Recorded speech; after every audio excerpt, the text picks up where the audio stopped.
Hello student, this is Kaushal and welcome to English point. आज की class में ऐसी कुछ कंफ्यूजन जो प्रपोजिशंस हमें देते हैं कि कौन से वर्ड के साथ हम कौन सा प्रपोजिशन लगाएं। इन द सेम वे थोड़ी देर बाद यदि हमें वही सेंटेंस और वो वर्ड हमें दोबारा मिल जाता है तो फिर हम कंफ्यूज हो जाते हैं कि हमें कौन सा प्रपोजिशन सही तरीके से प्रयोग करना चाहिए। जैसे यहाँ पर सेंटेंस नंबर 1 एंड 2 में आप देखेंगे आई सी यू डैश फ्राइडे, और सेकंड क्वेश्चन है, सेंटेंस है आई सी यू डैश नेक्स्ट फ्राइडे। सामान्यतः हमने क्या पढ़ा है? फ्राइडे क्या है?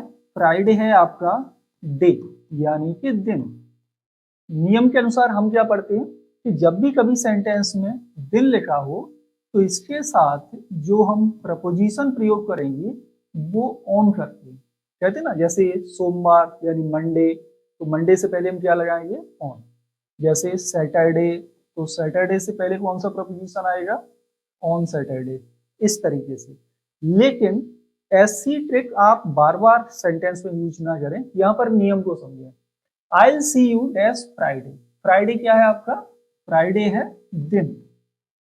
इसके पहले कुछ और नहीं लगा है तो फिर हमें प्रपोजिशन लगाना होगा यहाँ पर ऑन। तो आप याद कर लो, जब भी कभी दिन की बात हो रही हो तो प्रपोजिशन ऑन लगाना है, चाहे on Monday, on Tuesday, on Wednesday, on Thursday etcetera.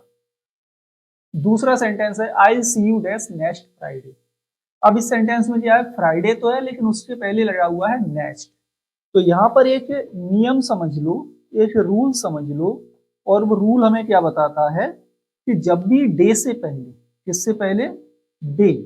Day से पहले यदि आपका दिस लिखा हुआ हो, या फिर लास्ट हो, या फिर नेक्स्ट और एवरी, ठीक है, इन चार शब्दों को याद कर लो। दिस, लास्ट, नेक्स्ट और एवरी। इसके बाद डे लिखा है, टाइम लिखा है, मंथ, ईयर, सीजन लिखे हुए हैं, ठीक है, ऐसे डे, मंथ, ईयर, सीजन, ठीक। तो फिर कोई भी प्रपोजिशन, यानी कि नो प्रपोजिशन, कोई भी प्रपोजिशन प्रयोग इस सिचुएशन में नहीं किया जाएगा, ठीक है। तो फ्राइडे है तो इसके पहले ऑन आना चाहिए था, लेकिन नेक्स्ट लिखा हुआ है तो यहाँ पर कोई प्रपोजिशन अब हमें नहीं लगाना। नेक्स्ट देखेंगे sentence number 3। What are you doing dash Saturday. आप सैटरडे को क्या कर रहे हैं? सैटरडे क्या हो गया? सैटरडे हो गया डे, ठीक है। अब इसके पहले क्या लगाएंगे? Preposition on. लेकिन यहां पर है what are you doing dash the weekend. आप वीकेंड पे क्या कर रहे हैं? वीकेंड क्या बनता है? लास्ट में होता है। तो फिर इस सिचुएशन में हम ऑन प्रपोजिशन नहीं लगाएंगे, क्योंकि इसके साथ फिक्स्ड प्रपोजिशन आता है, और जहां कहीं भी आपका वीकेंड है तो उसके पहले आपका आता है at the weekend, at the weekend. लेकिन कई जगह आपने लिखा देखा हो तो ऑन द वीकेंड भी मिल जाएगा। इसको लेके भी कंफ्यूजन नहीं पैदा करना, क्योंकि एट द वीकेंड आपका ब्रिटिश इंग्लिश में यूज किया जाता है, और ऑन द वीकेंड आपका अमेरिकन इंग्लिश में आता है। जैसा कि इंडिया के सारे एग्जाम्स लगभग सभी ब्रिटिश इंग्लिश बेस्ड होते हैं, इसलिए हमें करेक्ट जो ऑप्शन यूज करना है वो एट यूज करना है। एट द वीकेंड यहाँ पे राइट होगा। नेक्स्ट देखेंगे, सेंटेंस नंबर है 5। They often go out dash evenings. वे अक्सर शाम को बाहर जाते हैं, ठीक है। अब देखेंगे, दे often go out the evenings. Evening क्या है? टाइम है, तो ऐसे याद करो। आपने द मॉर्निंग लिखा देखा होगा सेंटेंस में, ठीक है। आपने द आफ्टरनून देखा होगा। इसके साथ साथ आपने द इवनिंग भी सेंटेंस में लिखा देखा होगा। इन सभी से पहले हम जो प्रपोजिशन लगाते हैं वो लगाते हैं इन। याद कर लो, हमेशा इन द मॉर्निंग होता है, इन द आफ्टरनून होता है और इन द इवनिंग होता है। लेकिन इसी मॉर्निंग, आफ्टरनून और इवनिंग से पहले मैंने क्या बोला था? कोई डे लगा हो। क्या लगा हो? डे। जैसे Sunday morning, Tuesday afternoon, Saturday evening. तब इस सिचुएशन में जो यहाँ पे हम प्रपोजिशन लगाएंगे वो ऑन का प्रयोग किया जाएगा, जो डे के अकॉर्डिंग होगा, ना कि मॉर्निंग, आफ्टरनून और इवनिंग। यदि मॉर्निंग, आफ्टरनून, इवनिंग से पहले डेफिनेट आर्टिकल द का प्रयोग किया गया है या फिर ए आर्टिकल लगा हुआ है तो इनका प्रयोग किया जाएगा। यदि मॉर्निंग, आफ्टरनून, इवनिंग से पहले डे लिखा है, Saturday morning, Sunday afternoon, Tuesday evening, तो फिर प्रपोजिशन हमारा ऑन प्रयोग किया जाता है। अब इवनिंग से पहले संडे लिखा है तो यहाँ पर ऑन आएगा, द इवनिंग लिखा है तो यहाँ पर इन प्रपोजिशन का प्रयोग किया जाएगा। नेक्स्ट देखेंगे, नेक्स्ट है सेंटेंस नंबर है 7। Do you work Wednesday and do you work every Wednesday. ठीक है, क्या लगाएं इसमें? वेंसडे क्या है आपका? डे, सिंपल है, इसमें हमने ऑन का प्रयोग कर दिया। यहां पर आपका डे है, डे से पहले क्या लगा हुआ है? एवरी। मैंने क्या बोला था?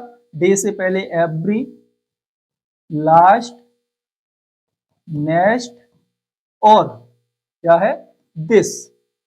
ये 4 वर्ड लगे हों तो फिर कोई प्रपोजिशन यूज नहीं किया जाता है। दिस, लास्ट, नेक्स्ट, एवरी से पहले आपको यूज नहीं करना है। कब? जब इनके बाद डे, मंथ, ईयर लिखे हों तब।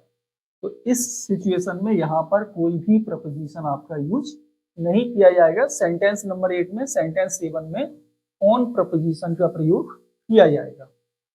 नेक्स्ट है सेंटेंस 9 कि सी गॉट मैरिड 1991। उसकी शादी 1991 में हुई। She got married 18 May 1991। She got married this year. अब यहां पर हम कौन सा प्रपोजिशन लगाएं तो देखिए 1991 क्या है? ये है आपका ईयर। ठीक है। दूसरा 18 मई 1991 क्या है?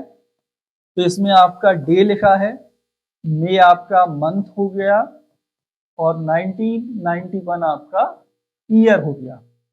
फिर है दिस ईयर, तो यहां पर आपका क्या लिखा है? दिस, और फिर उसके बाद है ईयर।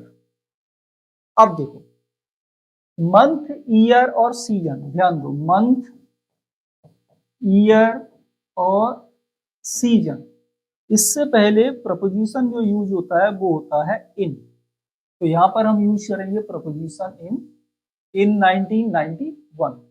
दूसरा है आपका ईयर, मंथ और डे। तो 18 मई 1991 का क्या होगा? 1991 ईयर है, ये मंथ हो गया। 18 मई का क्या होगा? कोई दिन होगा, डे। तो फिर प्रपोजिशन यहाँ पे जो यूज होगा वो डे के अकॉर्डिंग होगा और डे से पहले प्रपोजिशन लगाते हैं हम ऑन। फिर आ जाओ ईयर पर। ईयर से पहले क्या लिखा है? दिस। तो मैंने अभी कहा था this, last, next and every. तो ठीक है, जब ये लगे हों ईयर से पहले तो कोई प्रपोजिशन यूज नहीं होता है। तो इस तरह से यहां पर कोई भी प्रपोजिशन नहीं आएगा। तो ये थी कॉमन सी प्रॉब्लम्स जो अक्सर स्टूडेंट कंफ्यूज हो जाते हैं कि इस तरह के सेंटेंसेज में हम कौन सा प्रपोजिशन लगाएं या कौन सा नहीं लगाएं। आई होप ये क्लास आपको पसंद आई होगी। पसंद आए तो इसे अपने दोस्तों के साथ शेयर करना बिल्कुल भी नहीं भूलना, और जो भी आपके डाउट्स हो नीचे कमेंट के माध्यम से बता सकते हैं। मिलेंगे आप लोगों से अगली क्लास में। Thank you.